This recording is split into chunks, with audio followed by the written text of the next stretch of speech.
I'm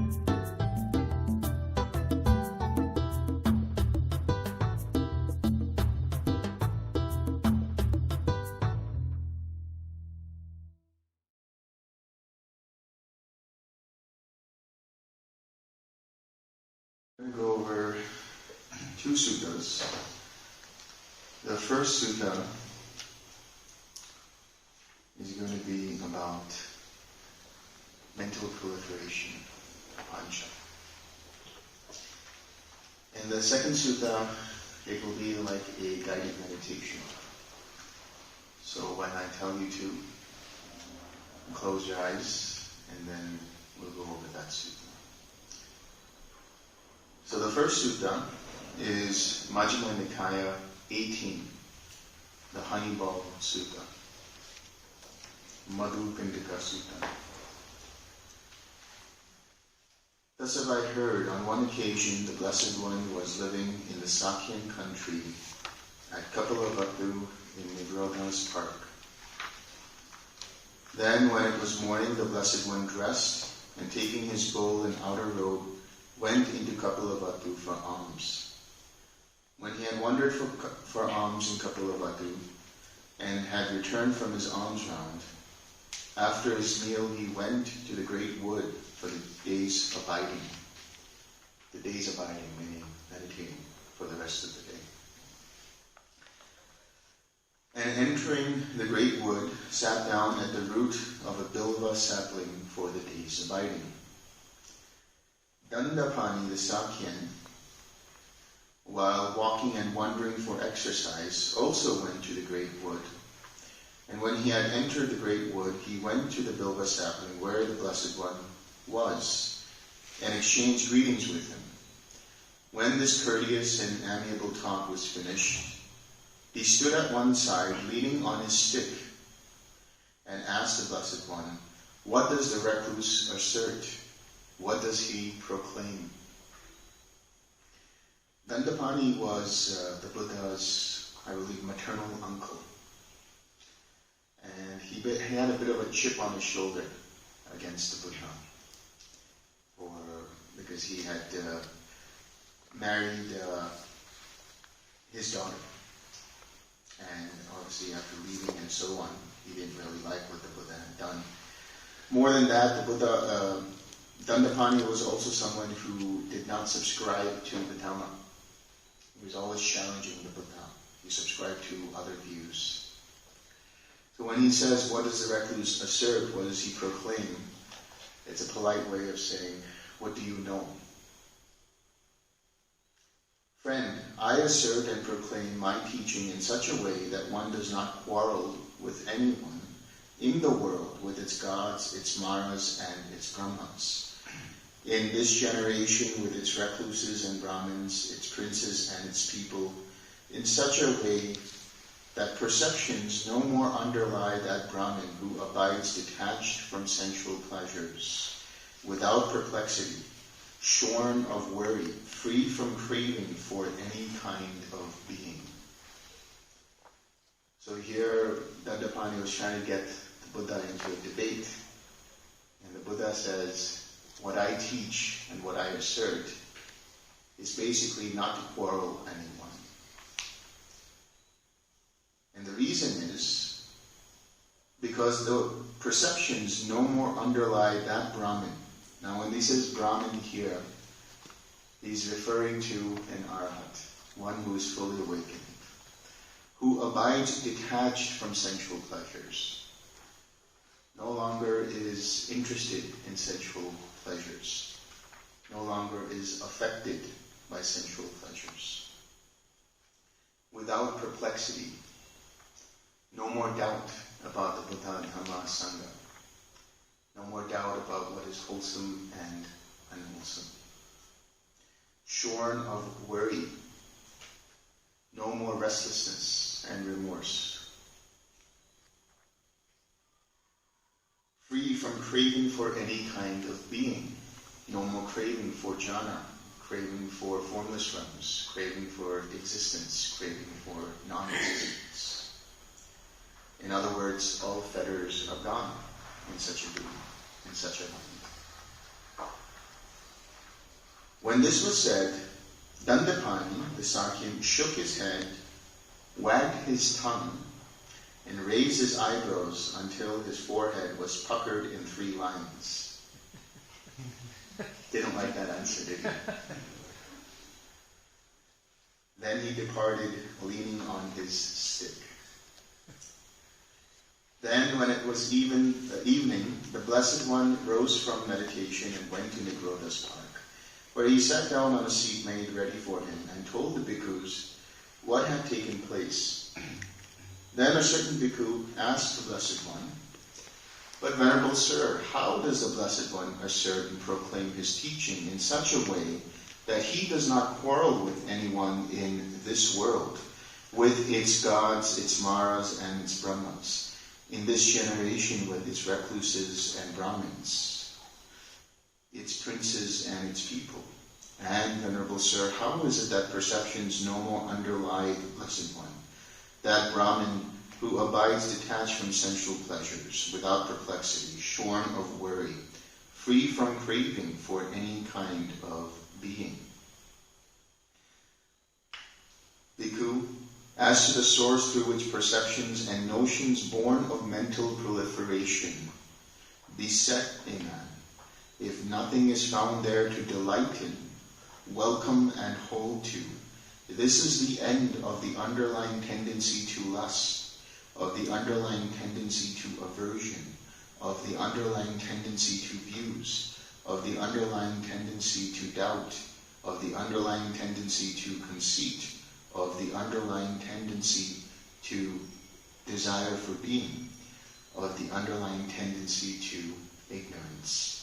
This is the end of resorting to rods and weapons, of quarrels, brawls, disputes, recrimination, malicious words, and false speech. Here, these evil, unwholesome states cease without remainder. So let's unpack that a little bit. It will be unpacked through the sutta, but just so you understand. As to the source through which perceptions and notions born of mental proliferation beset a person. So in other words, as to how this mental proliferation arises. If nothing is found there to delight in. So again, whatever experience we're having, if you see everything as being impermanent and impersonal, then the mind automatically doesn't hold on to it. It just sees it for what it actually is. That self-conceit, that little I that's there always in the mind, is not present to compare.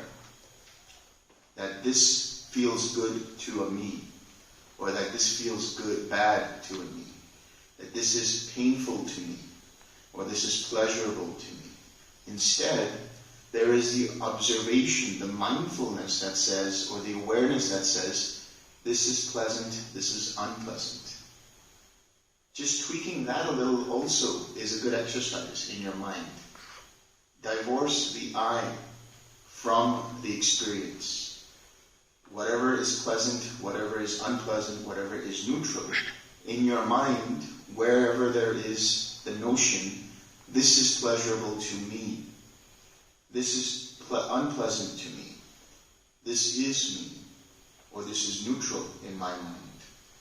You can switch the language and say, here is a pleasant feeling, here is an unpleasant feeling, here is a neutral feeling.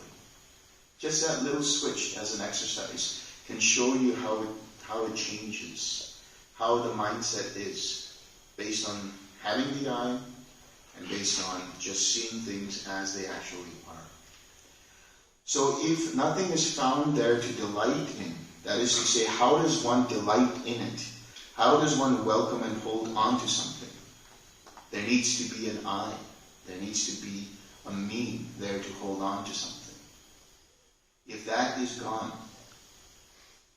then that is the end of the underlying tendency to lust, to aversion, to views, to doubt, to conceit, to desire for being, and to ignorance. These are the underlying tendencies that bridge feeling to full-blown craving in the line of dependent origination.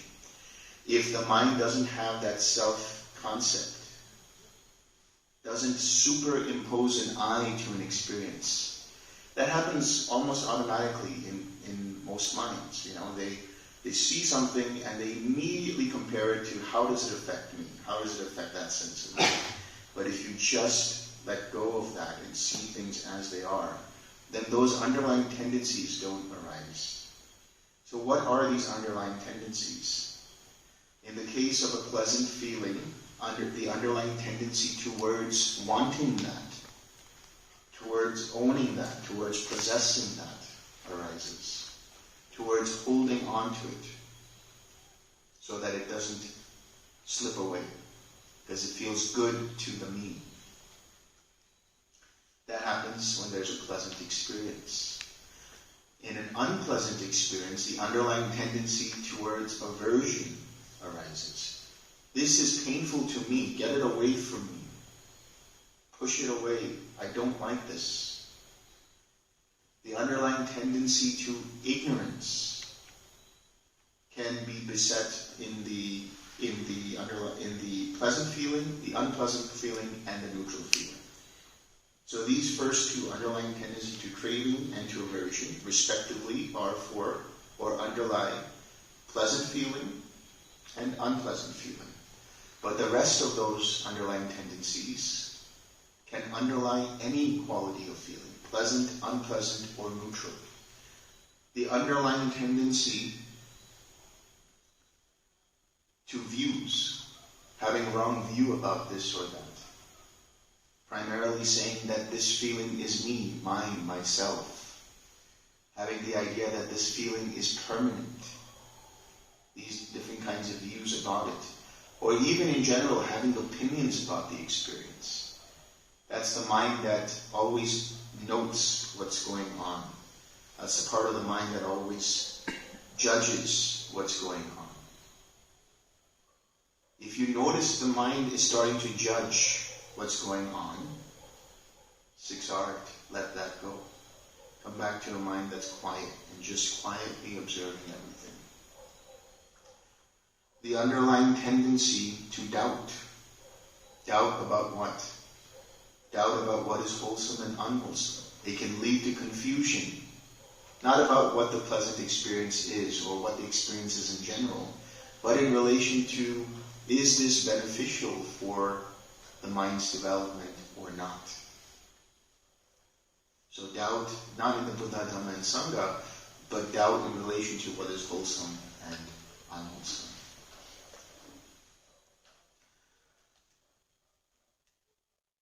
The underlying tendency to conceit, right? That is primarily saying, this is me, this is mine, this is myself. That's dependent upon having self-view. Taking one or more of the experiences, or one or more of the 6 sense bases, or one or more of the 5 aggregates, or one or more of the contact, the feeling, the perception, the intention. Taking the eye consciousness, ear consciousness, nose consciousness, tongue consciousness, body consciousness, mind consciousness, as this is mine, this is me, this is myself. The underlying tendency to desire for being. You see a pleasant experience, or you have a pleasant experience, and you say, I want this to continue. I hope this never ends. Right? Or if it's a painful feeling, you say, I hope this goes away. The desire to be this or to be that, to be away from that, or to be more of that, to possess more of that. And then the underlying tendency to ignorance, lack of mindfulness, lack of awareness of the experience, which leads to ignoring the Four Noble Truths, understanding the 3 characteristics, or rather not understanding the 3 characteristics of this experience. And so when all of this ends, when that self-concept is not present to judge what is going on in relation to an experience, then that is the end of resorting to rods and weapons, or quarrels, brawls, disputes, recrimination, malicious words, and false speech.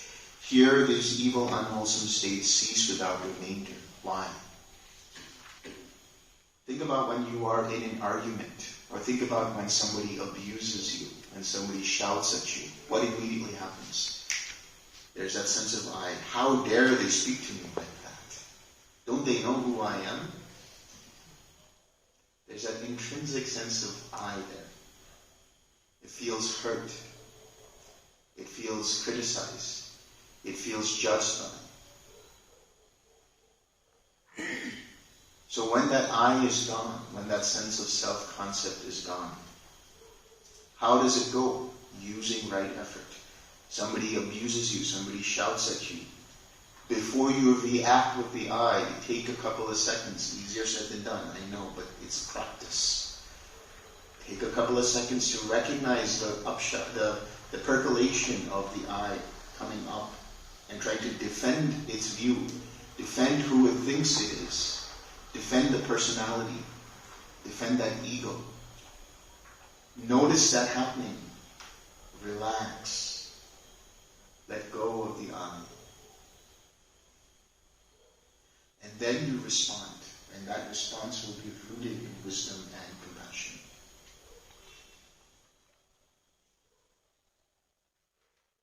When somebody shouts at you, when somebody has conflict with you, they expect you to react in kind. The fact that you don't, and you take that couple seconds pause, confuses them. Maybe they don't know it in the beginning, but it kind of confuses them in their mind. This person is not returning my abuses. This person is not fighting back. What's going on here? And then in their own mind, they're like, oh, I must have said something bad. Maybe I should take that back. So taking that 2-3 second pause allows the other person the opportunity to reflect on what they said.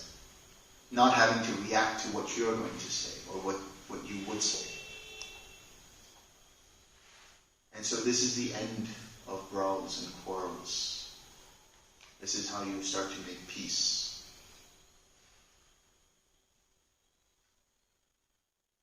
That is what the Blessed One said. Having said this, the Sublime One rose from his seat and went into his dwelling.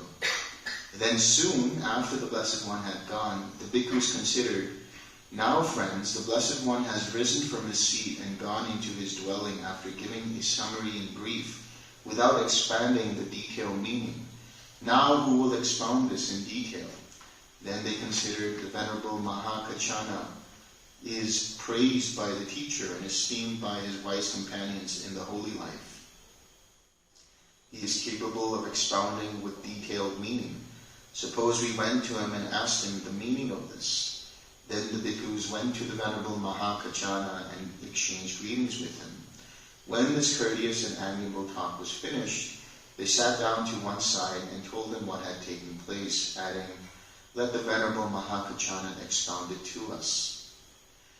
The Venerable Mahakachana replied, friends, it is as though a man needing heartwood, seeking heartwood, wandering in search of heartwood, thought that heartwood should be sought for among the branches and leaves of a great tree standing possessed of heartwood, after he had passed over the root and the trunk.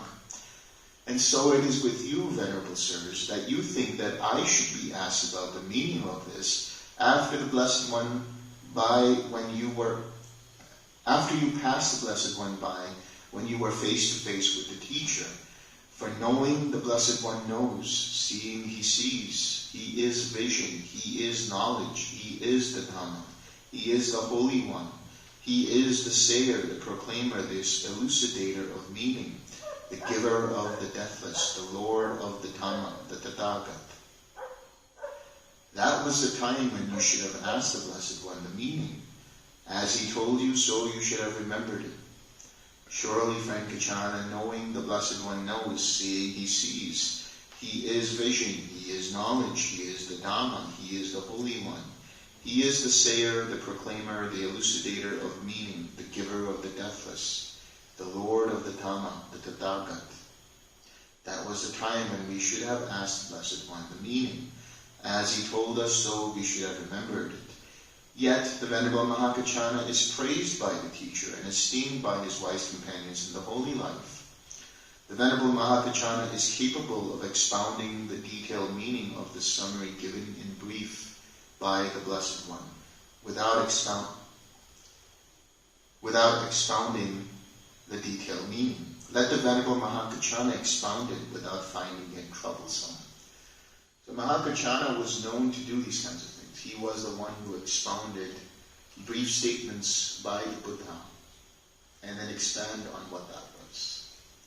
Oftentimes you'll see in different suttas where the Buddha is saying something and then he leaves his seat and retires for the day, and then they ask Mahākāccana to expound it, to elaborate on it.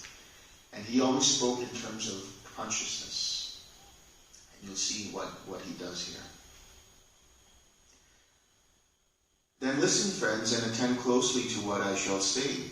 Yes, friend, the bhikkhus replied. The Venerable Mahākāccana said this: Friends, when the Blessed One rose from his seat and went into his dwelling after giving a summary in brief, without expounding the detailed meaning, that is, bhikkhus, as to the source through which perceptions and notions born of mental proliferation beset a man, if nothing is found there to delight in, welcome, and hold to, this is the end of the underlying tendencies. This is the end of resorting to rods and weapons. Here, these evil, unwholesome states cease without remainder. I understand the detailed meaning of it to be as follows. Listen carefully. Dependent on the I and forms, I consciousness arises. The meeting of the three is contact. With contact as condition, there is feeling. What one feels, that one perceives. What one perceives, that one thinks about. What one thinks about, that one mentally proliferates. With what one has mentally proliferated as the source, perceptions and notions born of mental proliferation beset one with respect to past, future, present forms cognizable through the I. So let's unpack that. First he says, what is contact? Contact is made up of three components: the sense base, the object of the sense base, and the sense-based consciousness. The sense-based consciousness arises dependent upon the joining of the I and form, let's say, when it's I consciousness. These three together denote I contact.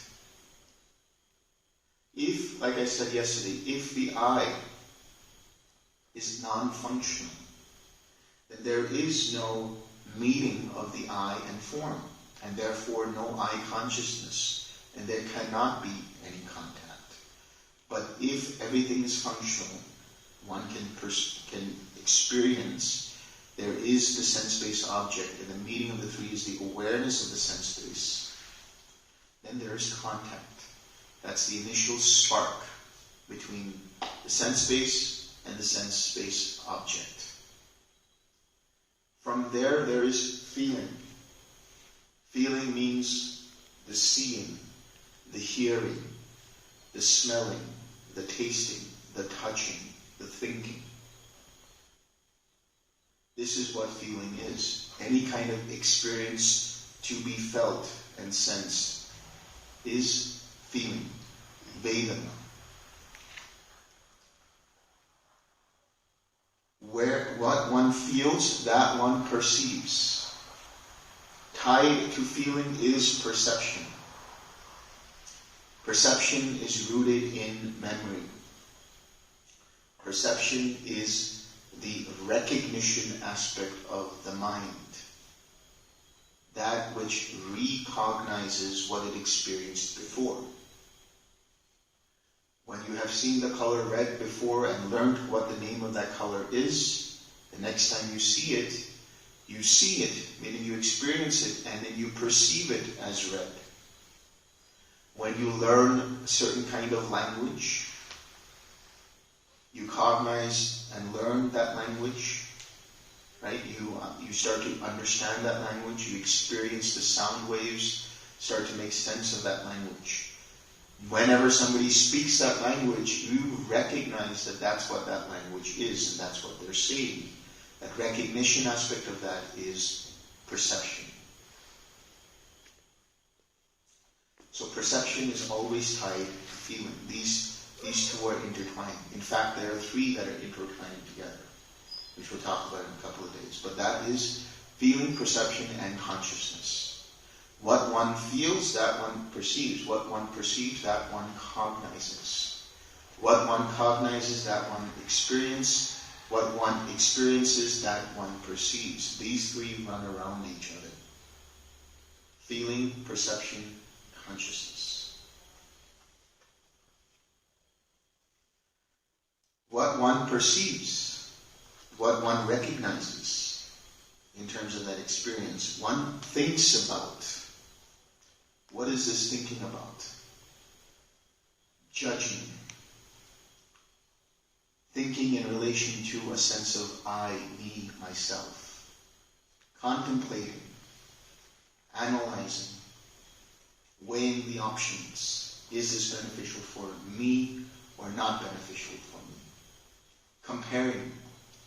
I learned it this way, but I remember some time back somebody told me about this in a different way.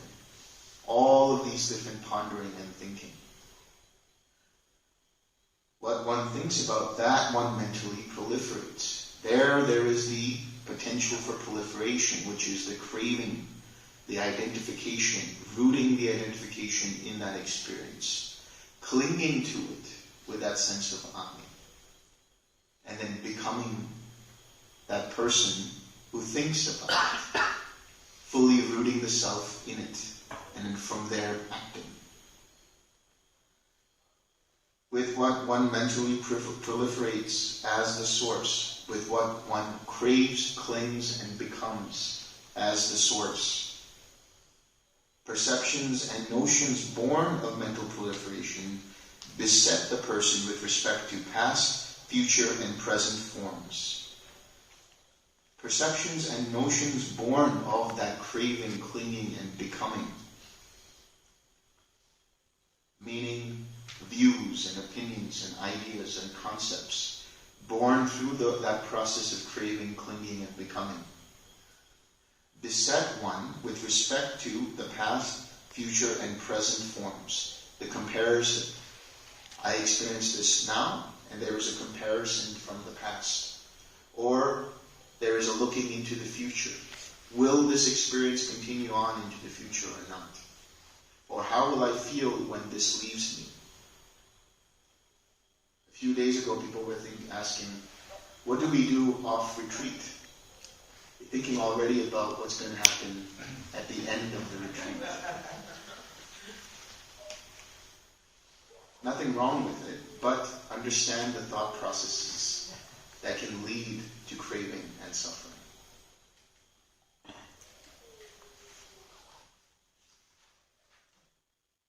And so likewise, dependent upon the ear and sounds, dependent on the nose and odors, dependent on the tongue and flavors, dependent on the body and tangibles, dependent on the mind and mind objects, these sense-based consciousnesses arise. The meeting of the three, the sense-based object, and the sense consciousness, is contact. With contact as condition, there is feeling. What one feels, that one perceives. What one perceives, that one thinks about. What one thinks about, that one mentally proliferates. With what one has mentally proliferated as the source, perceptions and notions born of mental proliferation beset a man with respect to past, future, and present sense objects cognizable through that sense space. Now listen to this. He goes even deeper. When there is the I of form and I consciousness, it is possible to point out the manifestation of contact. In other words, you need a functional I. Like I said earlier, you need a functional I. You need the form. If I close my eye is functional, but I don't see anything beyond my eyelids. There's no form there.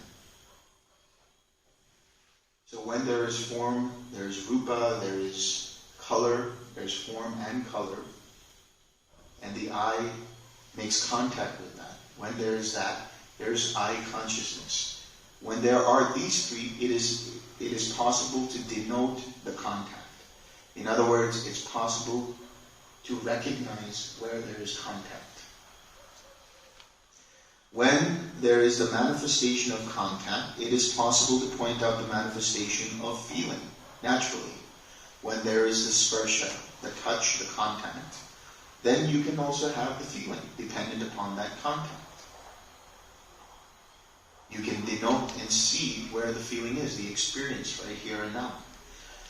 Your ears are functional. The sound waves are touching your ears, and there is consciousness and awareness of that. And now there is an experience of hearing my voice. Therefore, you can notice or recognize the contact between the sound waves in the ear and the ear consciousness. And then you can also denote the experience of hearing.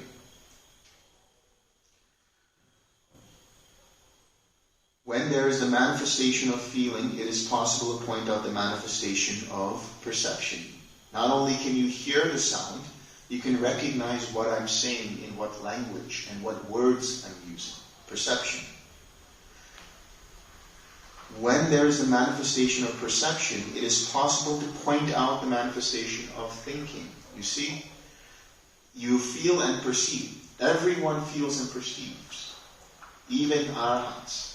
Even fully awakened ones feel and perceive, and even think and reflect. But the way they think and reflect does not relate to a sense of I. That's where the crux is. Noticing how the mind is experiencing something in relation to an I. Noticing if there is a superimposition of a personal self to that experience.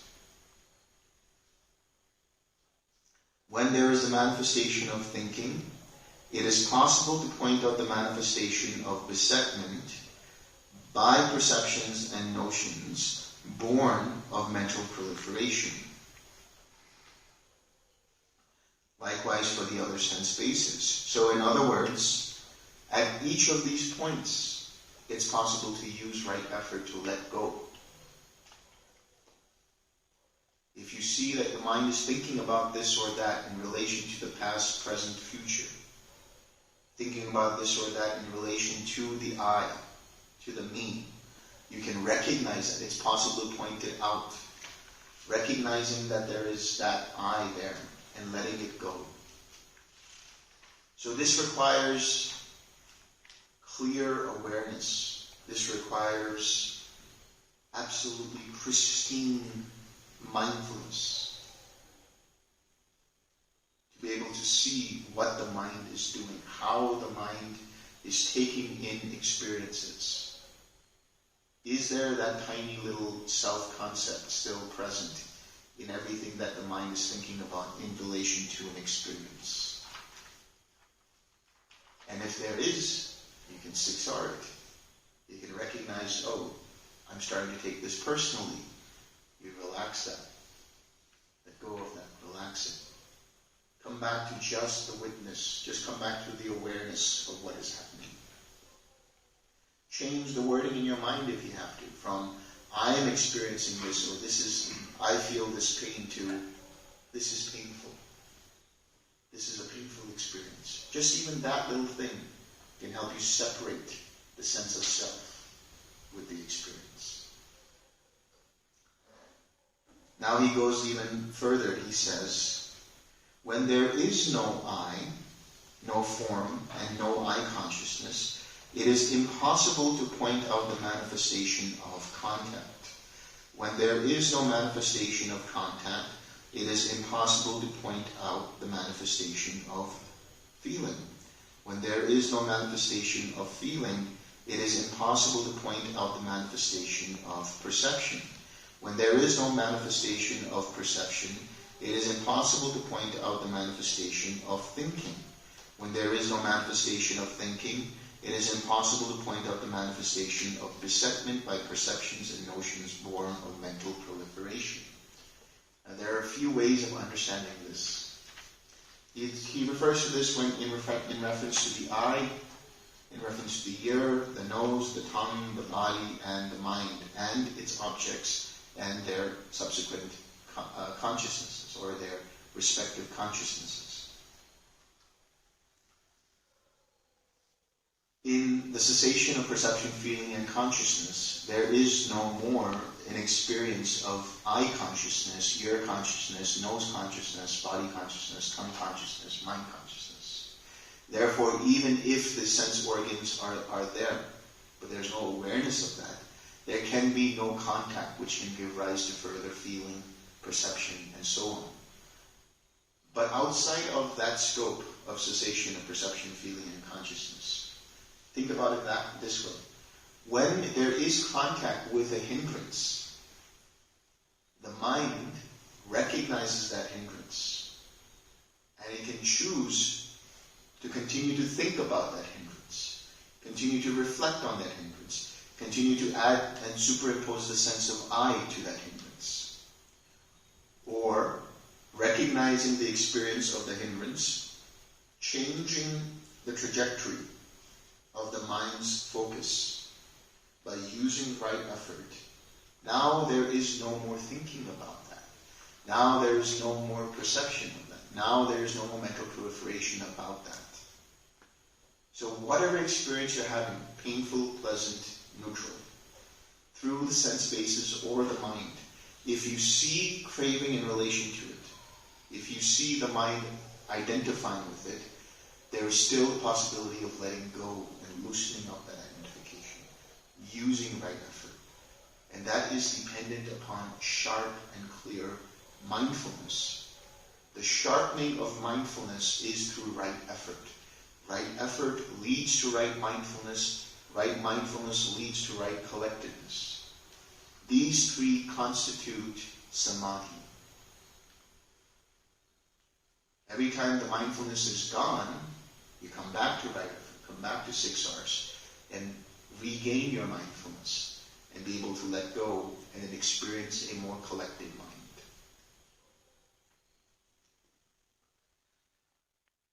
Friends, when the Blessed One rose from his seat and went into his dwelling after giving a summary in brief without expounding the detailed meaning, that is, Bhikkhu, as to the source through which perceptions and notions born of mental proliferation beset a man, if nothing is found there to delight in, welcome, and hold on to, this is the end of the underlying tendency to lust, of the underlying tendency to aversion, of the underlying tendency to views, of the underlying tendency to doubt, of the underlying tendency to conceit, of the underlying tendency to desire for being, of the underlying tendency to ignorance.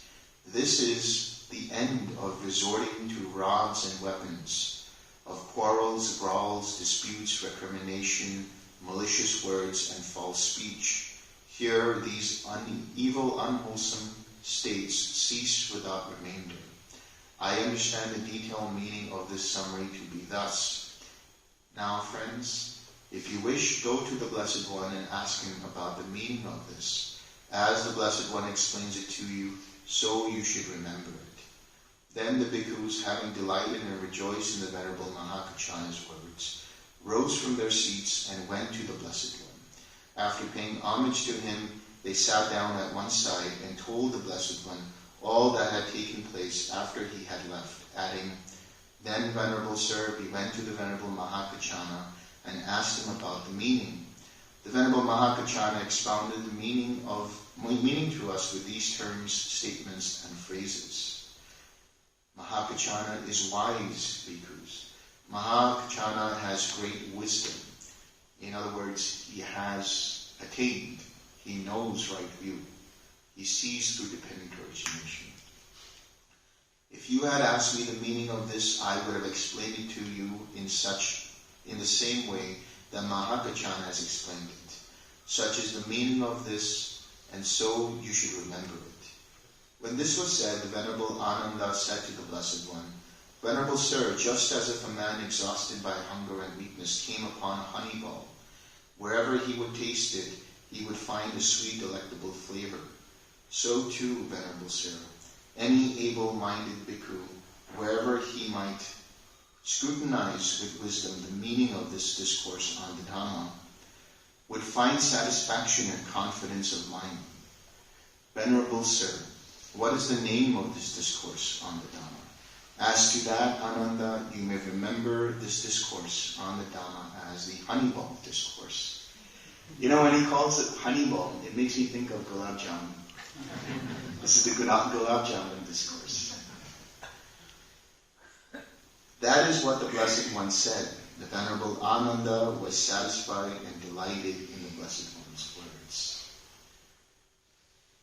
We're going to go through the next sutta, so hold your questions, because this is a continuation of this whole process. Now we're going to guide you through this process in somewhat of a meditation through this sutta.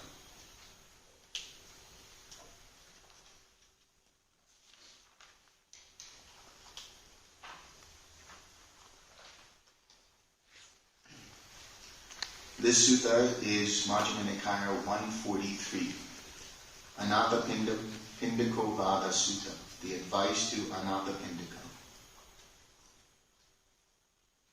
Thus have I heard, on one occasion the Blessed One was living at Savatthi in Jeta's Grove, Anathapindika's park. Now on that occasion the householder Anathapindika was afflicted, suffering and gravely ill. Then he addressed a certain man thus, Come, good man, go to the Blessed One, pay homage in my name with your head at his feet, and say, Venerable Sir, the householder Anathapindika is afflicted, suffering and gravely ill. He pays homage with his head at the Blessed One's feet. Then go to the Venerable Sariputta, pay homage in my name with your head at his feet, and say, Venerable Sir, the householder Anathapindika is afflicted, suffering and gravely ill. He pays homage with his head at the Venerable Sariputta's feet. Then say, It would be good, Venerable Sir, if the Venerable Sariputta would come to the residence of the householder Anathapindika out of compassion. Yes, sir, the man replied, and he went to the Blessed One. And after paying homage to the Blessed One, he sat down at one side and delivered his message. Then he went to the Venerable Sariputta, and after paying homage to the Venerable Sariputta, he delivered his message, saying, It would be good, Venerable Sir, if the Venerable Sariputta would come to the residence of the householder Anathapindika out of compassion. The Venerable Sariputta consented in silence. Then the Venerable Sariputta dressed, and taking his bowl and outer robe, went to the residence of the householder Anathapindika, with the Venerable Ananda as his attendant. Having gone there, he sat down on a seat made ready and said to the householder Anathapindika, I hope you are getting well, householder. I hope you are comfortable. I hope your painful feelings are subsiding and not increasing, and that the subsiding and not their increase is apparent. Venerable Sariputta, I am not getting well. I am not comfortable. My painful feelings are increasing, not subsiding. Their increase and not their subsiding is apparent, just as if a strong man were splitting my head open with a sharp sword, so too, while violent winds cut through my head, I am not getting well. Just as if a strong man were tightening a tough leather strap around my head as a headband, so too there are violent pains in my head. I am not getting well. Just as a skilled butcher or his apprentice were to carve up an ox's belly with a sharp butcher's knife, so too violent winds are carving up my belly. I am not getting well. Just as if two strong men were to seize a weaker man by both arms and roast him over a pit of hot coals, so too there is a violent burning in my body. I am not getting well. I am not comfortable. My painful feelings are increasing, not subsiding. Their increase and not their subsiding is apparent. Now, take a moment, relax, just close your eyes and listen to the rest of the sutta. I will be reading what Sariputta is saying, and then I will be elaborating on it. Let my words just guide you through the process. Householder, you should train thus. I will not cling to the I, and my consciousness will not be dependent on the I. I will not cling to the ear, and my consciousness will not be dependent on the ear. I will not cling to the nose, and my consciousness will not cling to the nose, be dependent on the nose. I will not cling to the tongue, and my consciousness will not be dependent on the tongue. I will not cling to the body, and my consciousness will not be dependent on the body. I will not cling to the mind, and my consciousness will not be dependent on the mind. In other words, I will not cling to the sense bases. I see the sense bases for what they actually are. These sense bases are not me, not mine, not myself. My consciousness, my awareness is not tied to these sense bases. My consciousness resides independent of these sense bases. I will not cling to forms, and my consciousness will not be dependent on forms. I will not cling to sounds, and my consciousness will not be dependent on sounds. I will not cling to odors, and my consciousness will not be dependent on odors. I will not cling to flavors, and my consciousness will not be dependent on flavors. I will not cling to tangibles, and my consciousness will not be dependent on tangibles. I will not cling to mind objects, and my consciousness will not be dependent on mind objects. Everything that is an object of the sense bases, sights, sounds, smells, tastes, tangibles, mind objects, thoughts, all of that I do not see as me, mine, or myself. There is no superimposition of I, me, or mine to these sense-based objects.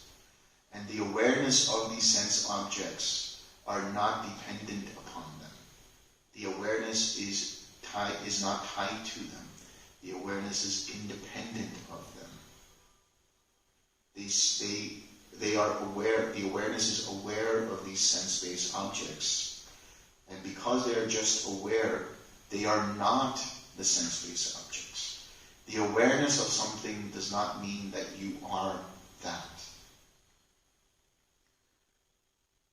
I will not cling to I consciousness, and my consciousness will not be dependent on I consciousness.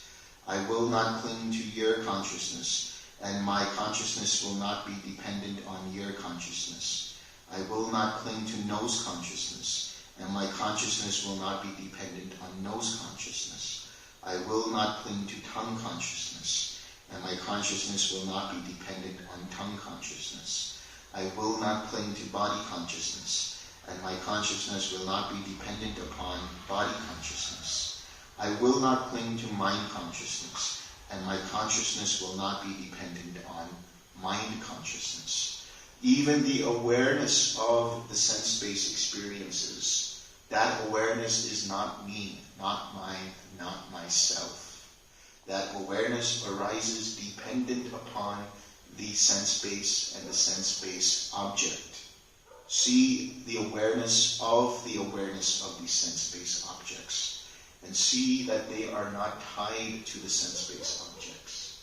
They are not tied to the awarenesses of each of these sense-based objects. They are independent of this awareness.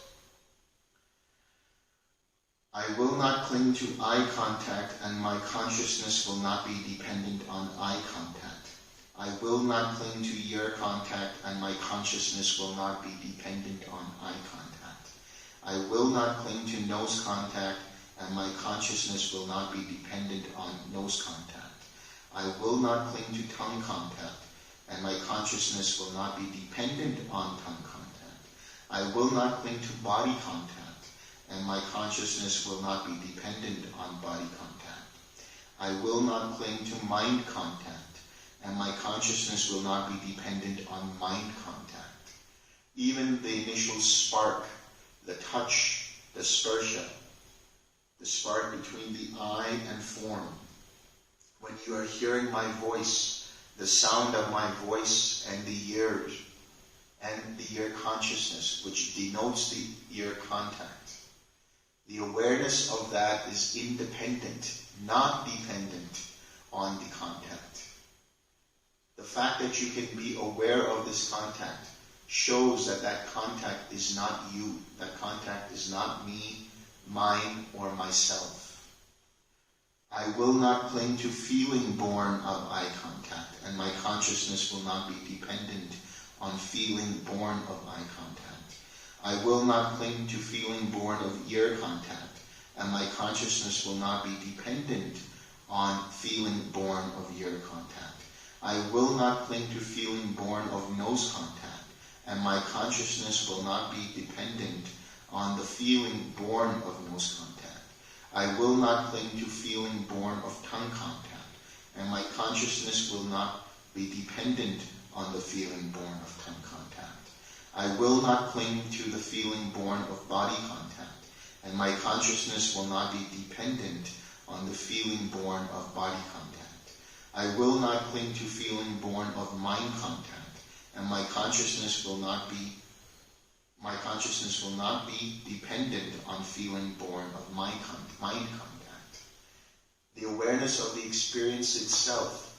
Now you're aware that that experience is not me, not mine, not myself. The fact that you can see this shows that your awareness is independent of these experiences themselves. When you hear my voice, that is dependent upon contact with the voice and your ears and your consciousness. Dependent upon that, there is the experience of the sound. Because you are aware of that, you know that this is not me, not mine, not myself. I will not cling to material form, and my consciousness will not be dependent upon material form. I will not cling to feeling, and my consciousness will not be dependent on feeling. I will not cling to perception, and my consciousness will not be dependent upon perception. I will not cling to formations, and my consciousness will not be dependent on formations. I will not cling to consciousness, and my consciousness will not be dependent on consciousness. Your material form, the body, is made up of the four great states of matter, the four great elements. That has nothing to do with you, has nothing to do with me, mine, or myself. The awareness of this body also has nothing to do with me, mine, or myself. All experiences that you are having, all feeling that you are having and experiencing, that is dependent upon causes and conditions, not dependent upon a me, mine, or myself. The awareness of that itself also is not tied to it. It is independent of the experience. All perceptions, all concepts, all views, all opinions that you have in mind, they arose dependent upon previous circumstances, previous situations, having nothing to do with the me, mine, or myself. And your awareness of them shows to the mind that it has nothing to do with the me, mine, or myself. All formations and intentions that you had in the past, they arose dependent upon contact with the outside world. The choices and decisions that were made, they arose dependent upon the choices that were presented, having nothing to do with the me, mine, or myself. And the awareness of this is independent from that. The awareness of awareness itself, the fact that you can see the awareness, the fact that you can experience the awareness, shows that that awareness also is not you. It's not me, not mine, not myself. Anything that can be observed is not me, not mine, not myself. And if you can observe the observer as well, that observer is not me, not mine, not myself. The observer is dependent on the observation and the object of observation. Seeing this, let go of any notions of me, mine, or myself to that observation and the process of the observer. I will not cling to the base of infinite space, and my consciousness will not be dependent on the base of infinite space. I will not cling to the base of infinite consciousness, and my consciousness will not be dependent on the base of infinite consciousness. I will not cling to the base of nothingness, and my consciousness will not be dependent on the base of nothingness. I will not cling to the base of neither perception nor non-perception, and my consciousness will not be dependent on the base of neither perception nor non-perception. In other words, even the meditation itself is a process of observing. Whether it's the jhanic factors, whether it's the loving kindness, whether it's the spiritual friend, whether it's the intention to radiate loving kindness, radiate compassion, radiate equanimity, radiate joy, whether it's the experience of infinite space, infinite consciousness, nothingness, neither perception or non-perception, all this is observed. And that which can be observed and experienced is not me, not mine, not myself. I will not cling to this world, and my consciousness will not be dependent on this world. I will not cling to the world beyond, and my consciousness will not be dependent on the world beyond. I will not cling to what is seen, heard, sensed, cognized, encountered, sought after, and examined by the mind, and my consciousness will not be dependent on that. In other words, in the seeing, there is only the seeing. In the hearing, there is only the process of hearing. In the thinking, there is only the process of thinking. In the cognizing, there is only the process of cognizing. In the perceiving, there is only the process of perceiving. See this, and see that the I is not present in it. There is only an impersonal process of thinking, feeling, perceiving, seeing, tasting, hearing, touching, and processing. The consciousness that is aware of this process, that too is dependent upon these experiences. I will not cling to the earth element, and my consciousness will not be dependent upon the earth element. I will not cling to the water element, and my consciousness will not be dependent on the water element. I will not cling to the fire element, and my consciousness will not be dependent on the fire element. I will not cling to the air element, and my consciousness will not be dependent upon the air element. I will not cling to the space element, and my consciousness will not be dependent upon the space element. I will not cling to the consciousness element, and my consciousness will not be dependent on the consciousness element. These elements, the earth element, the water element, the air element, the fire element, the space element, the consciousness element. The earth element is the solidity of the body. That has nothing to do with the me, mine, or myself. The water element has to do with the liquidity of the body, the blood, the sweat, the tears, all of the liquid aspects of the body. They arise dependent upon bodily causes and conditions. There is no control from the sense of me, mine, or myself. The fire element, when you think about the fire element, the heat in the body, that is only dependent upon bodily causes and conditions, reacting to external circumstances. The air element, the winds going through the body, the breathing in and out, that is not even controlled either. Even the conscious inhalation and exhalation, that is dependent upon bodily causes and conditions. See it to be not me, not mine, not myself. The space element of the body, the different spaces in the body, the ear canal, the nostrils, and so on, the mouth. All of that is just space, nothing to do with the me, mine, or myself. The consciousness element That is the mind itself and the factors of the mind, the contact, feeling, perception, intention, attention. That has nothing to do with the me, mine, or myself. And the consciousness that resides dependent upon the mind, that too, because of the fact that it is dependent upon it, is not me, not mine, not myself. Thus you should train. When this was said, the householder Anathapindika wept and shed tears. Then the Venerable Ananda asked him, "Are you foundering, householder? Are you sinking?" "I am not foundering, Venerable Ananda. I am not sinking. But although I have waited long upon the teacher and bhikkhus worthy of esteem, never before have I heard such a talk on the Dhamma. Such talk on the Dhamma, householder, is not given to lay people clothed in white. Such talk on the Dhamma is given to those who have gone forth." This does not mean that this is a secret teaching. All that Sariputta is saying is that this teaching is given to those who have renounced the world. And lay people are busy in their own duties and activities, so primarily it's not given. "Well then, Venerable Sariputta, let such talk on the Dhamma be given to lay people clothed in white. There are clansmen with little dust in their eyes who are wasting away through not hearing such talk on the Dhamma. There will be those who will understand the Dhamma."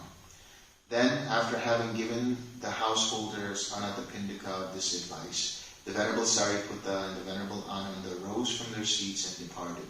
Soon after they had left, the householder Anathapindika died and reappeared in the Tusita heaven. Then, when the night was well advanced, Anathapindika, now a young god of beautiful appearance, went to the Blessed One, illuminating the whole of Jeta's grove. After paying homage to the Blessed One, he stood at one side and addressed the Blessed One in stanzas. "O blessed is this Jeta's grove, dwelt in by the sagely Sangha, wherein resides the King of Dhamma, the fount of all happiness. By action, knowledge, and Dhamma, by virtue and noble way of life, by these are mortals purified, not by lineage or wealth. By action, by intention, by knowledge, by wisdom, by the Dhamma, by keeping the precepts and following the Eightfold Path. This is how the mind is purified. Therefore, a wise person who sees what truly leads to his own good should investigate and understand the Dhamma and purify himself with it. Sariputta has reached the peak in virtue, that is sila, peace, samadhi, and wisdom's ways, panya. Any bhikkhu who has gone beyond at best can only equal him." That is what the young god Anathapindika said, and the teacher approved. When the young god Anathapindika, thinking the teacher has approved of me, paid homage. Then the young god Anathapindika, thinking the teacher has approved of me, paid homage to the Blessed One, and keeping him on his right, he vanished at once. When the night had ended, the Blessed One addressed the bhikkhus thus: "Bhikkhus, last night, when the night was well advanced, there came to me a certain young god of beautiful appearance, who eliminated the whole of Jeta's grove. After paying homage to me, he sat down on one side and addressed me in stanzas. Then the young god, thinking the teacher has approved of me, paid homage to me, and keeping me on his right, he vanished at once. When this was said, the Venerable Ananda said to the Blessed One, "Surely, Venerable Sir, that young god must have been Anathapindika." For the householder Anathapindika had perfect confidence in the Venerable Sariputta. Good, Ananda. As far as reasoning goes, you have withdrawn the right conclusion.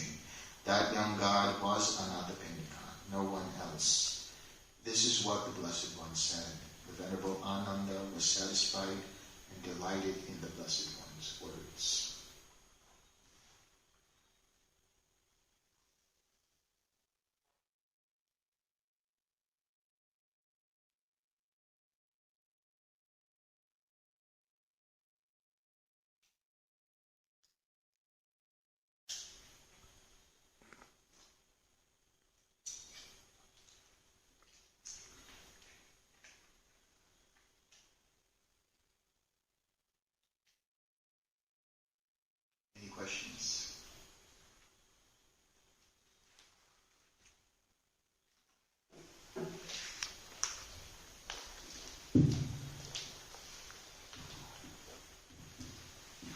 was MN? What was the... This was Sutta number? 143. Majjhima Nikāya 143. I just think that I missed something very basic, but that sentence with which you are ending each of those paras, that the awareness of this is what would make you realize that this is not self. I think it was something. I think I'm missing one or two words in that. I didn't exactly get that. My consciousness will not be dependent upon these things. In other words, the awareness of this is separate from the object of awareness. I didn't get this at all. This like at least the structure of this sentence. In other words, now you are seeing, right? Anything that you can perceive, anything that you can experience, that is not you. Am I you? No. You can see me. Right. So therefore, whatever it is you're experiencing, even your thoughts, is not me, not mine, not myself. This is the way to understand it. So the consciousness will not be dependent upon that, meaning there will be no inclination to add a me, mine, or myself to that experience. The awareness of an experience does not mean that the awareness is the experience.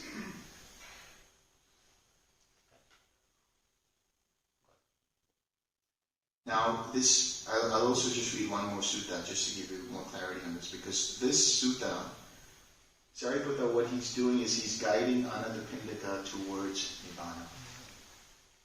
And I'll explain why.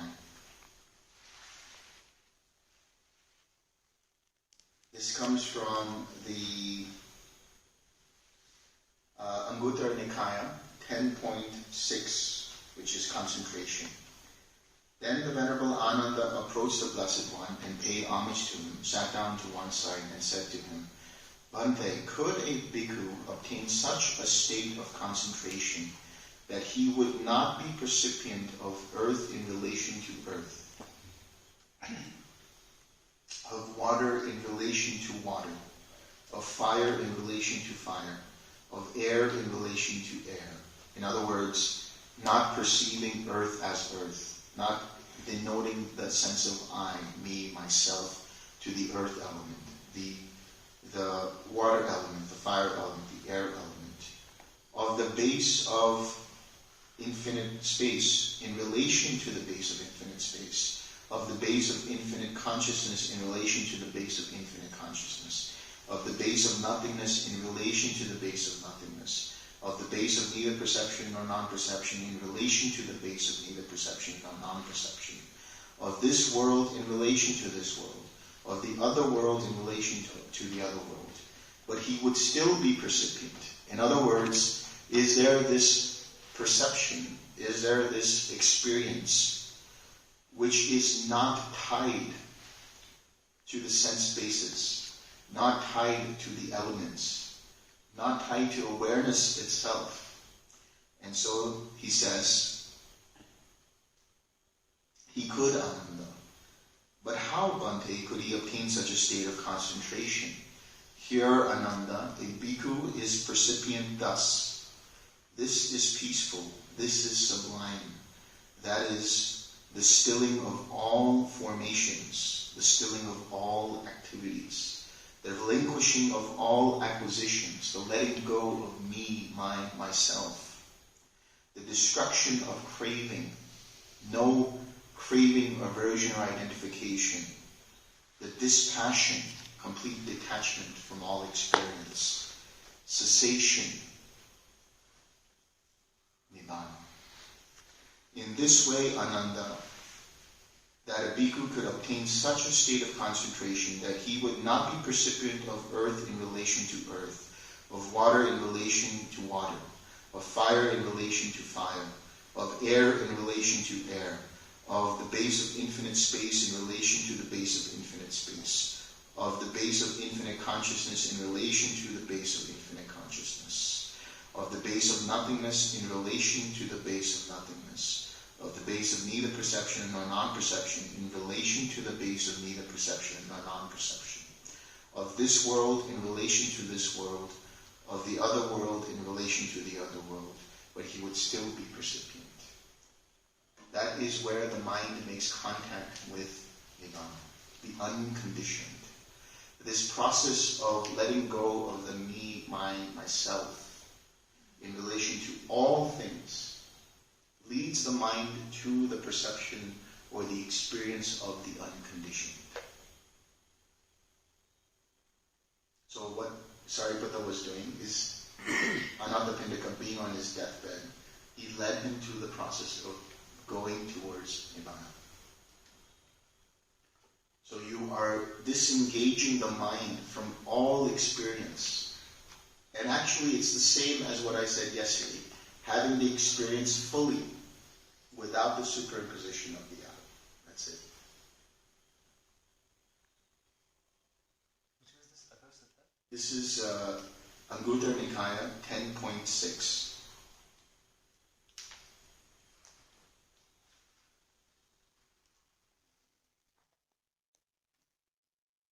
This is a requesting for further clarification.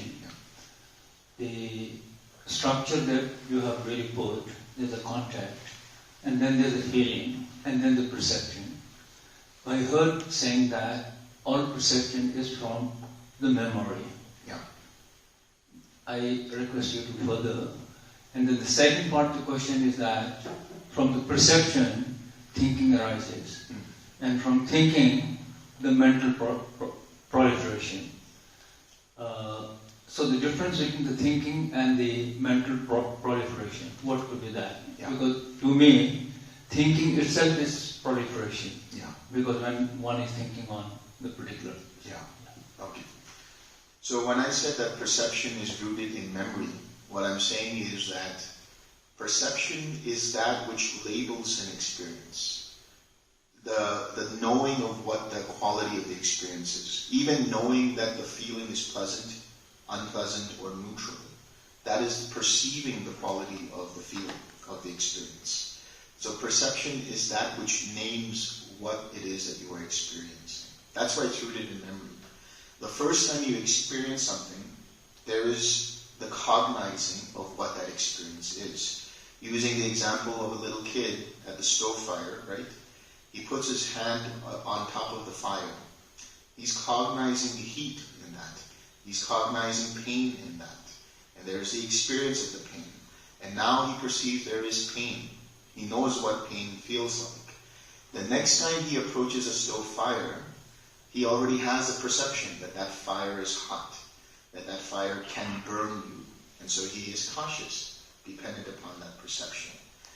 Now, all beings, in terms of whether they are fully awakened or not, or whatever it might be, they all have this process of contact, feeling, and perception.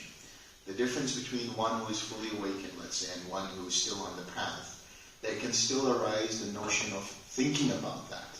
That is, you perceive it, which is, in terms of perception, doesn't mean to add an opinion about it. But the thinking process is which adds the opinion about what that thing is in relation to the I. So now that stove fire that the person approaches, they say they're cautious about it. But they can have anxiety about it and say, that stove fire is painful to me, and I don't like that stove fire. Or have opinions about what that stove is, or whatever it might be. This is the thinking process. The thinking process then can give rise to full-blown craving, which is, I don't like that, or I like it, or I am it. And then that can give rise to clinging, creating more further associations about that feeling, about that experience. That clinging and association can give rise to a certain habitual tendency from which the mind reacts. So the processes of craving, clinging, and becoming are the mental proliferation. The initial spark of thinking, the initial spark of judging what that experience is, based on the I, the me, the mind, the myself, then catapults this whole process of mental proliferation. Thank you.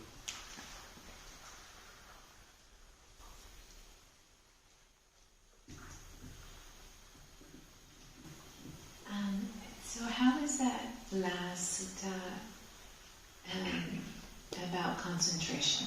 I'm wanting to kind of unpack methodology and looking at concentration versus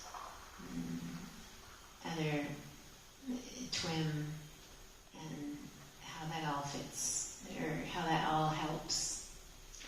Well, since day one, what we've been talking about is metacognition, as opposed to cognition of metta.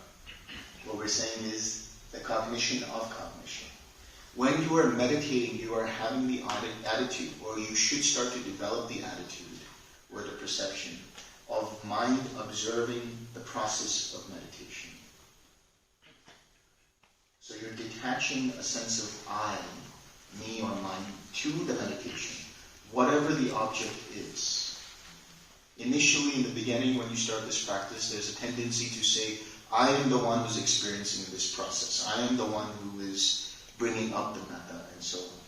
But if you step back and just watch the mind doing the process, then everything flows much easier. So how does TWIM, how does sending loving kindness cut through all that and assist?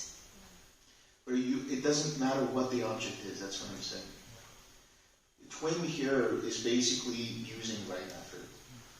So you could use breathing as a practice, you could use Asubha practices, you could use charnel ground practices, you could use anything as your object of meditation. The object is just allowing the mind to become clear, to become more cultivated. And so would you also use the word concentration? You could call it concentration, that's fine. Okay, so but usually, sometimes the word concentration denotes the idea that I have to make an effort to focus. Like I have to really become so one-pointed. That's why we try to use the word collectedness. Because the mind is collected around some kind of an object. Stays centered. You could say centered if you want. So I'm thinking more of walking from point A to point B versus being on the cushion and then noting is coming to mind. Oh, anxiety. Oh, anger.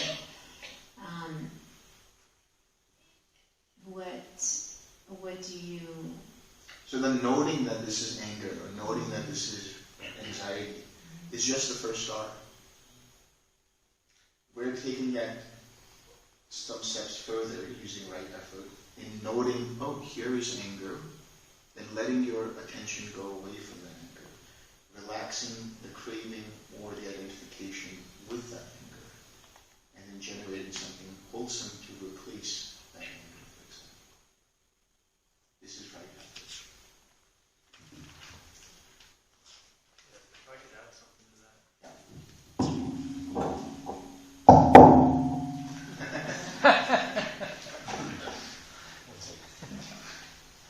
Like the crux of the relaxed step is that in a lot of other practices you're creating a meditator. You're trying to control experience. Like I have to focus on that. And that creates someone who's focusing. Or I have to note things and label them. And there's a way of doing that effectively with right effort. But often the way it's taught, people don't take it that way, and then they create this kind of focuser or this meditator who has to kind of break apart their experience. And with the TWIM practice, there's an emphasis on an open awareness and a relaxation that allows you to observe the mind as it is without adding anything to it.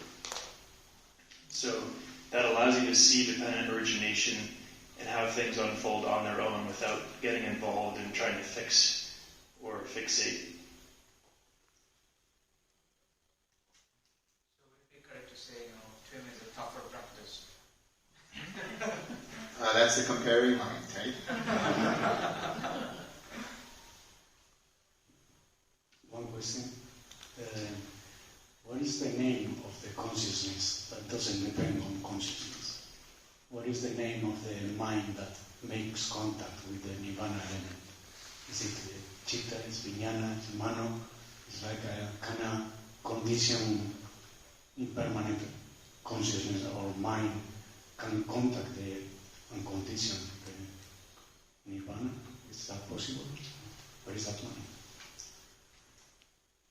So that consciousness is also dependent on the experience that the consciousness is having. It's not some underlying consciousness that pervades and sees everything. So when we say that that consciousness is not dependent upon an experience, what we're saying is we're not tying the consciousness as self in relation to that experience. That consciousness arises dependent upon the arising of the experience and passes in dependence to the passing of that experience. I'm going to go deeper into this in another sutta, because what they talk about there is the life faculty.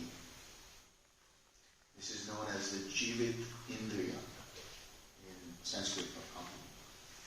And the Atasavani and the Dhamma Sangani, this is the Abhidhamma, it says that that Jivit Indriya has the nature of ceaselessly watching. But it arises and passes away independent upon, or dependent upon, I should say, whatever the experience is. So some people call that the Dhammachariya, that is the eye of the Dhamma, the eye of wisdom, Paramachariya. But that too arises dependent upon the experience of wisdom. So you could call it the Nibbana. Nibbana is contact with the Nibbana element, but there's no awareness of the experience in Nibbana. You only know the qualities pertaining to the post-Nibbana experience. Because the contact with Nibbana, and I'm going to talk about this further, but the contact with Nibbana is said to be empty of self, is said to be signless, is said to be undirected. That contact with the Nibbana element gives rise to an experience which then the mind becomes aware of and mistakes as Nibbana. The feeling of joy and relief that arises, that is dependent upon the empty, signless, and undirected contact with the Nibbana element.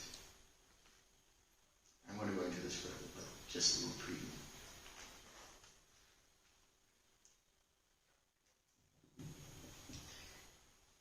If there is no I, me, myself, how memory and recollection work?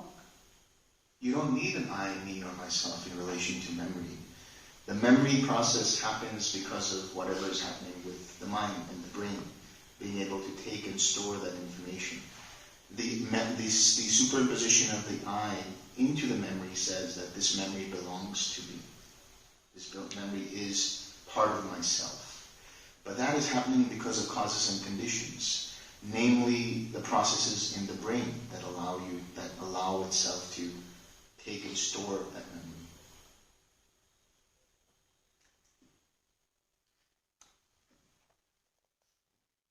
Your memory changes all the time, by the way. I'll tell you why. You might have a different quality of mind, and you will look at that same memory, but somehow that memory has a different quality. So it's not tied to some underlying permanent I, me, or myself. How can you follow instructions, for example, in a deep state of meditation, when you are trying to get rid of the I? How you follow the instructions that were kind of stored in that sense of I have to do this. But you don't. That's the thing. There's no I doing it.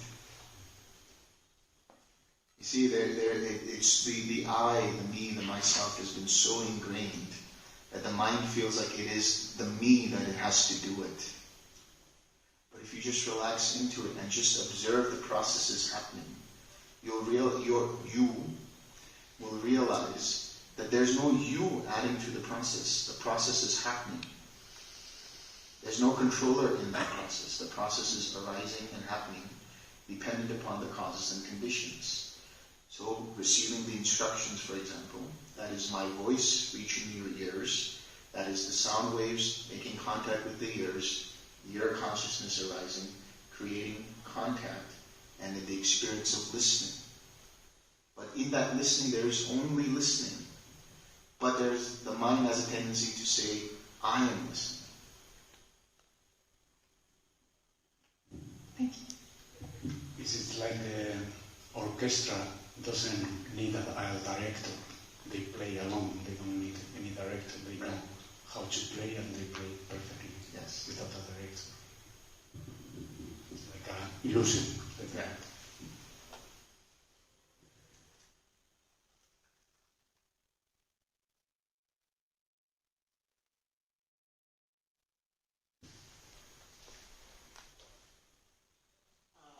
You mentioned yesterday experience everything fully without adding an I. It definitely broadens the spectrum of experience. One can sort of enable using right effort to get rid of the notion of I. Taking a cold shower, for example, that can be a very strong sense of I don't like this. Yeah. So it really helps.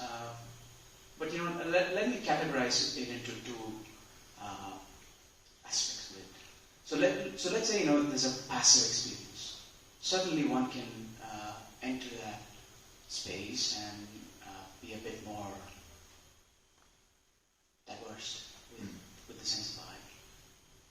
But let's say I'm choosing between 1 cup of tea and 2 cups of tea. I have to do something there. So here's a problem that I can't think and make it this way or the other. There's no right or wrong here. I could have 1 cup of tea and still have craving. 2 cups of tea. Maybe I don't like the second cup. And there can be so many other possibilities. So the only solution I see here in this type of active modes of interacting with the world is to have sati. There seems to be no other way you can solve this problem by thinking or by examining or analyzing. There will always be like so many branches to the experience. Carrying this mindset is difficult. So that's probably the reason why you said it's a preview. Now, I can't carry it throughout the day. Maybe in certain experiences it's fine to do that. So my second question leans more towards what do we do when there's an active component to our tasks in everyday life while we're doing stuff, and there's even if you say there could be varying levels of sati as well. I could be aware of the feeling and still identify with it, not being aware of the contact and so on. So the world in which we live in, it's becoming more and more immersive. 2011, 12, I asked this question to a monk. I was sitting in front of a keyboard. I was asking him, how do I maintain my sati while typing? It seems to be tough. But now there's no keyboard. The smartphone is more like at the level of contact. There's already a lot of stuff happening, and by the time you realize maybe you've done some mistake. That's the reason why I was delayed to the retreat. I just pressed 2 buttons, like continue, and here's my flight escape. You know what I mean? So and then this is going to become an epidemic of distraction when we move to the metaverse. I don't know if you're aware of that. Yes. Yeah. As opposed to the METTA. Yes, absolutely. It's going to be even more difficult. You would need such high degree and sharpness of sati and sampajanya to even have any progress in the Dhamma. In a retreat, it takes a couple of days to get into the swing things, Yeah. if you will. Yeah, we go back and then we might have that after effect for a week or two. But then how do we maintain this sati, That's the core of all this. Yeah. Yeah, I mean, we talk about today's world where there is hyper-stimulation from all different avenues. And there can still be a relaxing into that whole process. What you brought up the idea of choice, to choose between one or the other. How does that happen? The choice is dependent upon the choices that are presented. And then you relax into it and you realize what is it that the mind actually is going towards. Where is the attention inclining towards? There's no craving in there as such. It's more of where is the inclination towards. Is the mind inclined to just saying, okay, I've had enough of tea? Or is the mind saying, okay, yeah, I could have another cup of tea? There's no craving in that. It's just a thought that arises. The idea of decision-making and choices, there comes a point, and I know this is a preview of what happens, but the more you develop your awareness, the more you develop your mindfulness, there comes a point where you access what would be called, or what could be called, the intuitive mind. That mind, like oftentimes you will see in the suttas, the Buddha is meditating and he's going on his alms round. And then it'll say, and it occurred to him, or it says, a thought occurred to me that I should go visit this place, or I should go down for a walk here. Right. And then that intuition leads him there, and then a Dhamma talk happens, and discourse, and so on. So intuition, the intuitive mind, is the mind that is always experiencing insight.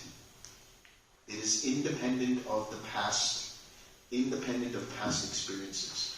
It can take past experiences, what it already understands. But that decision is not going to be dependent upon all of that. It is like you ask the mind a question. Like if you have a decision to make, or you have some kind of a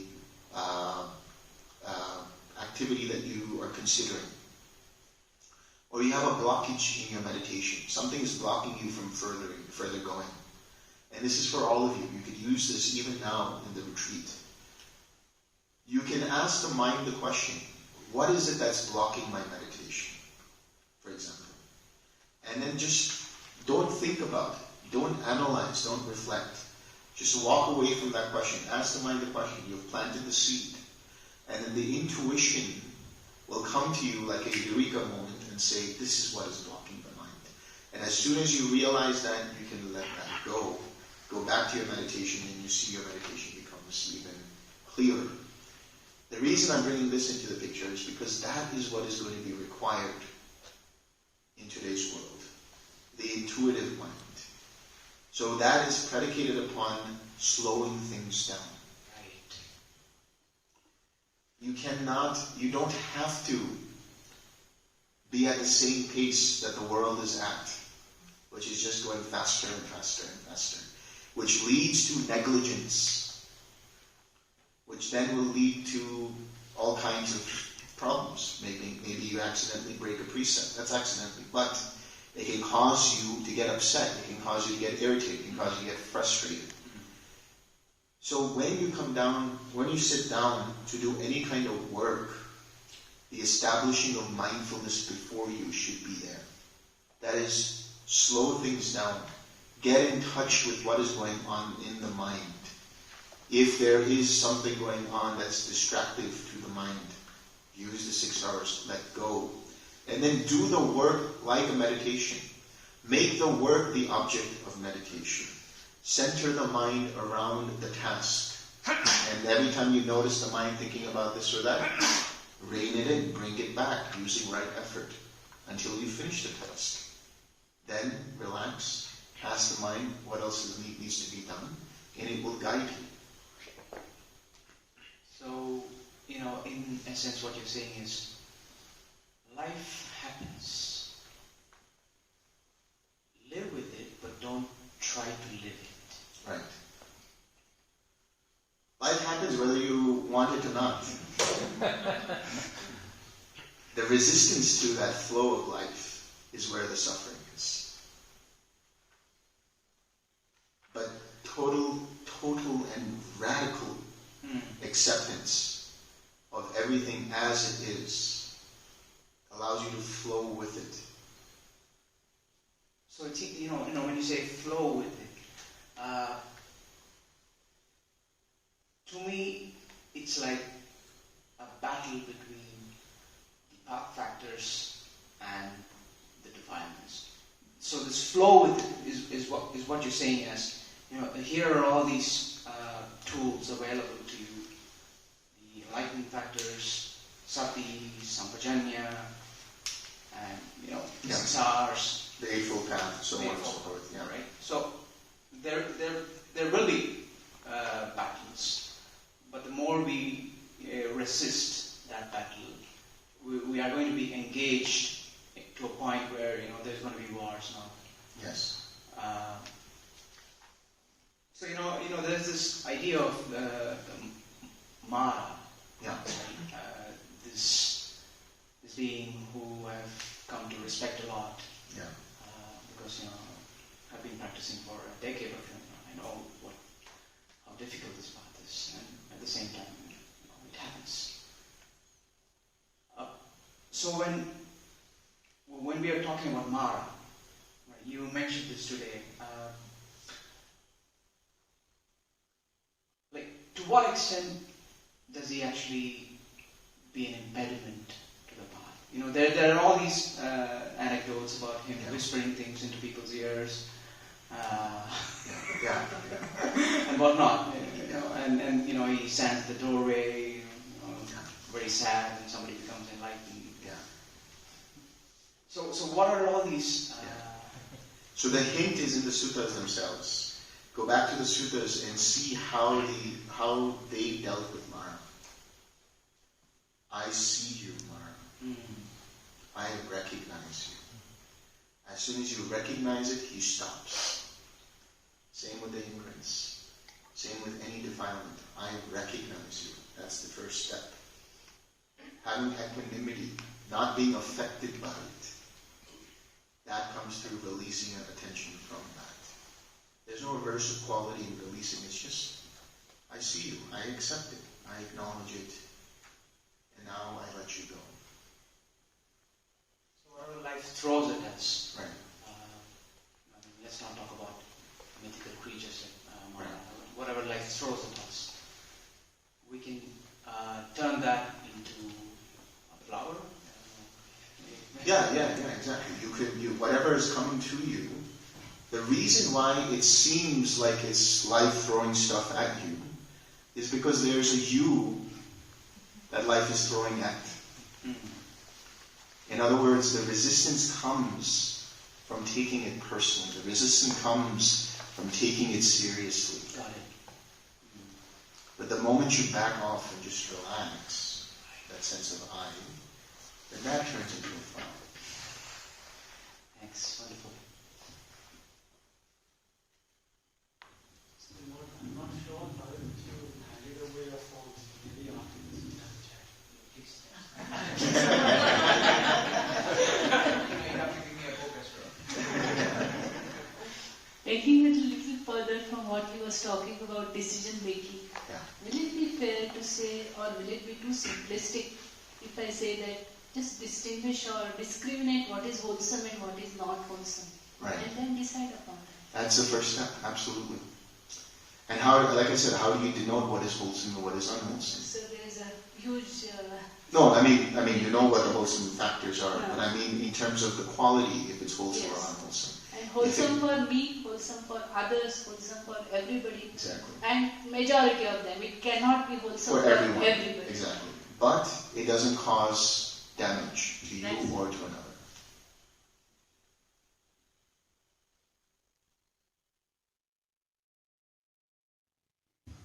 Mine is kind of extension to Bharat's question. Yeah. We I deal with the work where I need to do problem solving with computers. Most of the time I spend with problem solving, and it need continuous thinking, and I can't even like stop in between. Like if somebody interrupt me, I need to again start from the beginning. So I think my mode of thinking is by default when I see something I don't smile first. I think that is kind of, if I want to smile I need to consciously remind myself to smile. To be honest, like during my work I will be so focused I can't even give attention to something else. Like in fact I will become a bit restless if somebody disturbs me. So in the professions of where thinking is kind of predominant and it's kind of highly respected as well in the profession. How to apply TWIM or Buddha's teaching? The answer was just in your question itself. You just said, I have to consciously wait and then smile and then go through that process. Unless I consciously do it. And actually I would say you probably be even more respected for doing that. Just quickly thinking about something as opposed to you're actually very meticulous and diligent in taking your time with it, which gives or results in a better product, let's say, in your field. So making that conscious effort to always take, it's just a matter of like 2 or 3 seconds, you guys. Don't you have 2 or 3 seconds to just wait and relax? Really, it is a matter of that.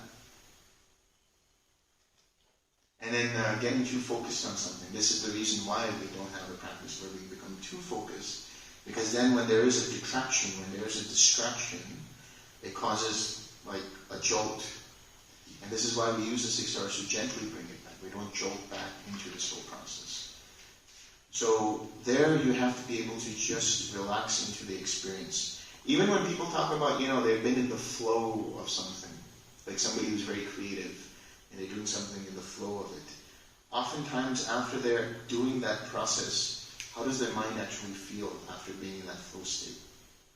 It actually feels very dumb.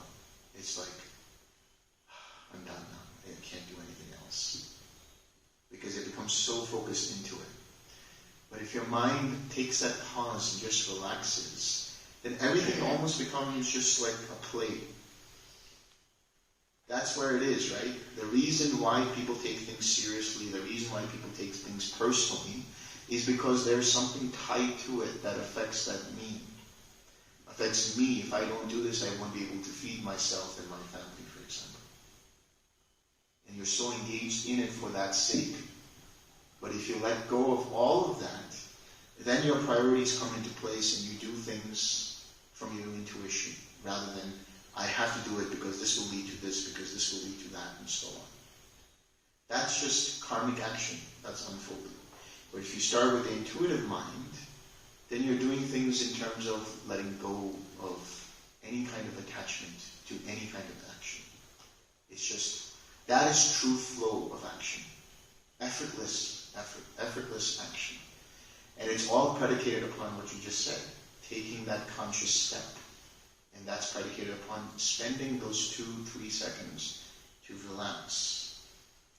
Be aware of what your thoughts are. And then you can have whatever it is that you're doing.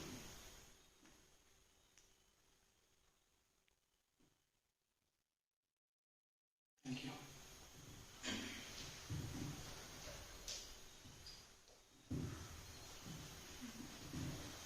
I was just curious about the perception part of the dependent relationship linking someone who has dementia or Alzheimer's.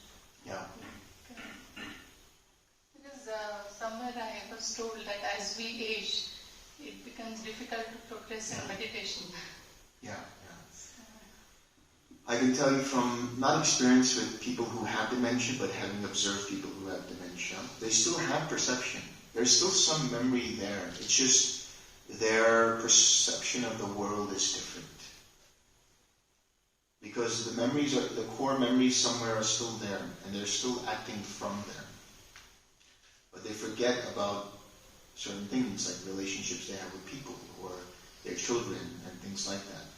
But there's still perception going on. Is it difficult to progress in meditation as we age? I don't think so, not necessarily. You can make the effort whenever you can make the effort. It's never too late.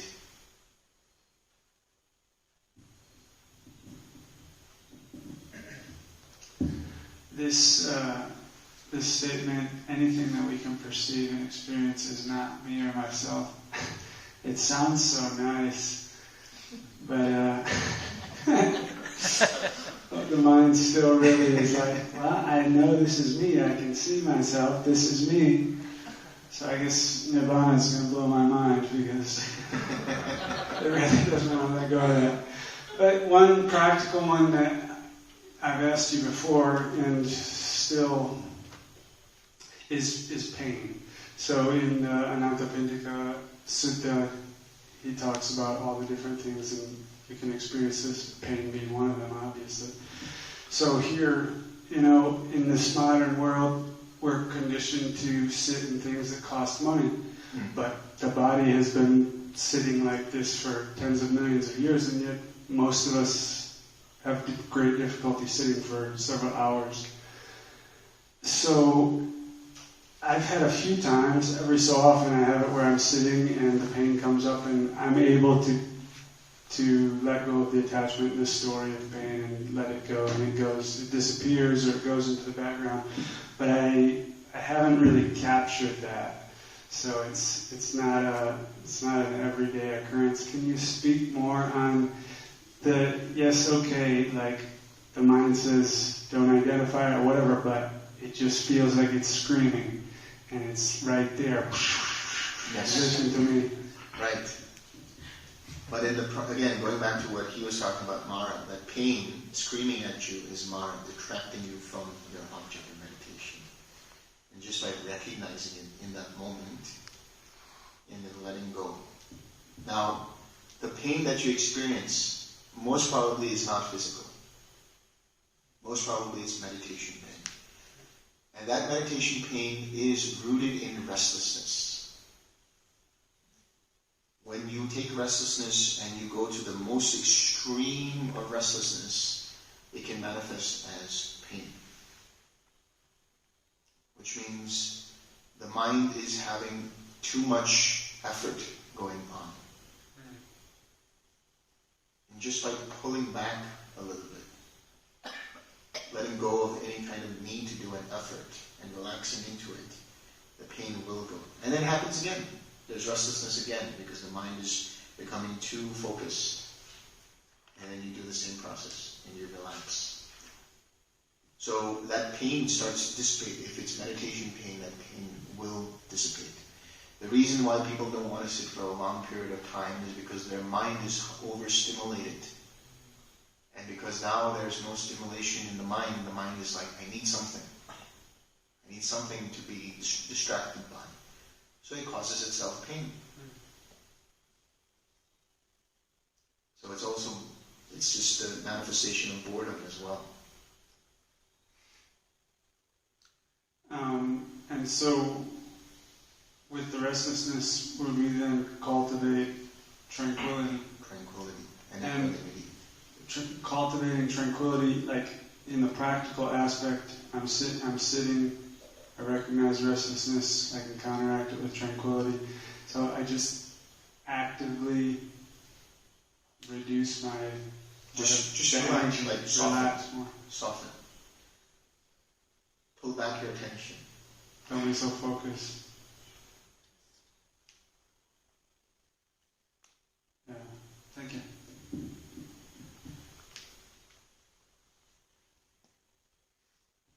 The last question, and then we'll wrap it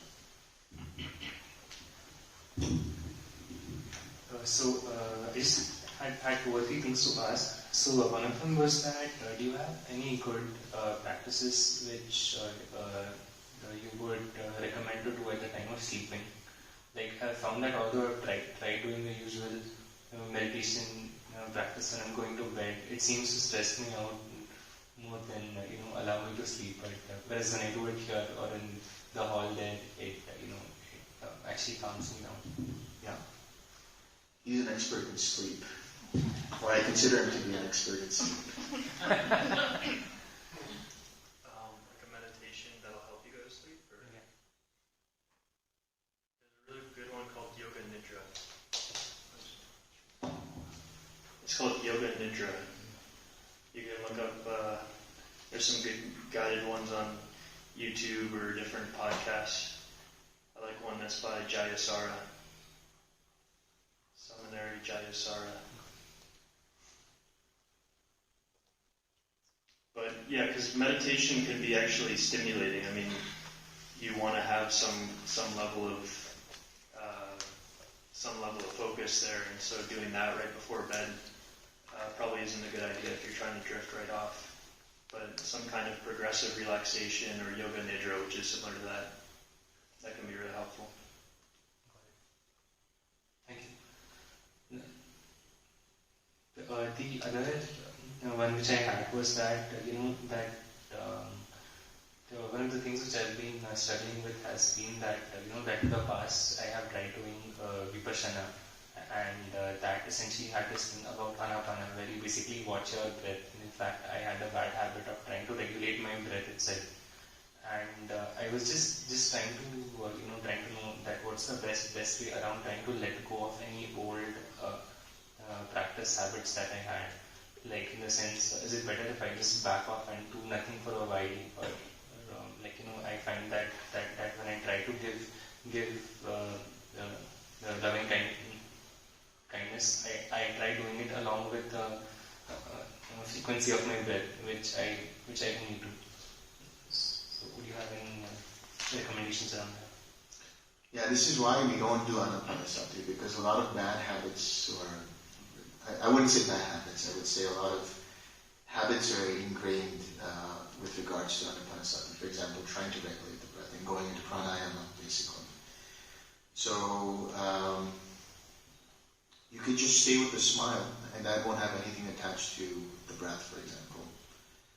But if you can just bring up the feeling, and then just stay with the feeling and become aware of that, then you'll realize that it has nothing to do with the breath. And the problem is there's still a need to control, you see? There's still a need to control. If the metta goes away, you feel like, oh, something's going on, I need to bring that up again. But it goes away, so what? You have to be willing to say, or be willing to allow things to be as they are. So this is the test for the mind, for everybody here. Being able to be okay with hindrances coming. Being able to be okay with the metta going, or maybe changing into something else. If you hold on to it, then you're not going to have progress in the meditation. So with regards to the breath and regulating it with the metta, or using it to regulate the metta, first let go of the need to control anything, and just watch things as they are.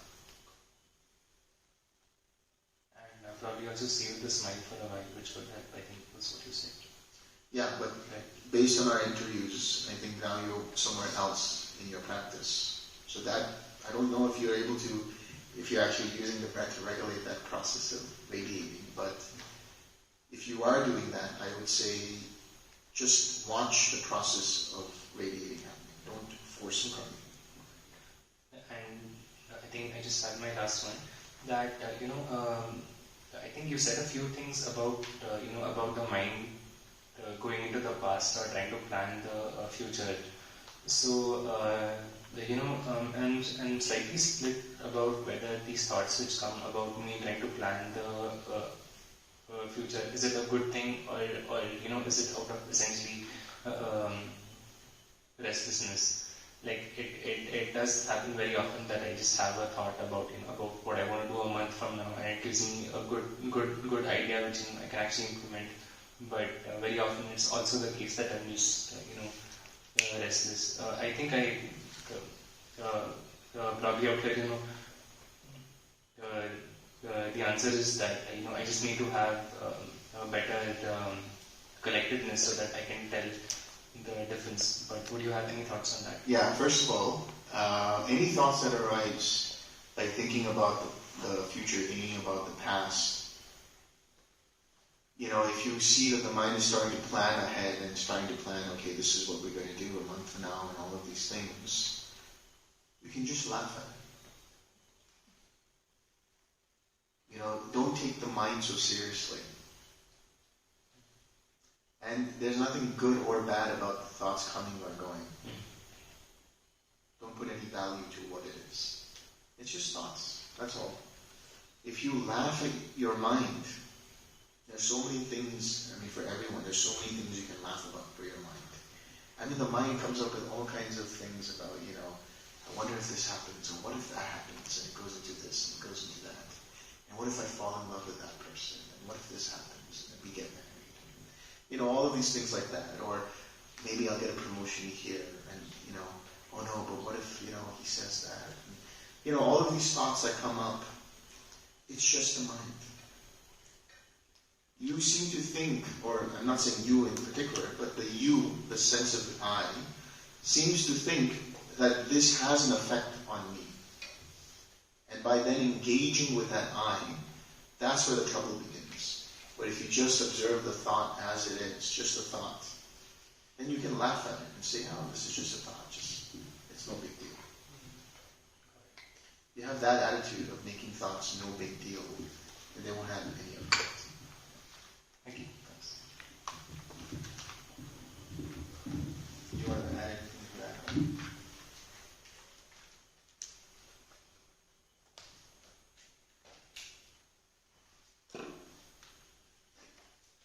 I think it's all been said. 6R and observe. 6R and observe, there you go. Let's share some merit.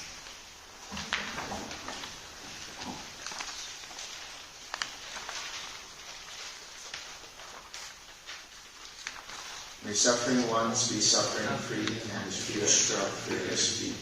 May the grieving shed all grief, and may all beings find relief. May all beings share this merit that we have thus acquired for the acquisition of all kinds of happiness.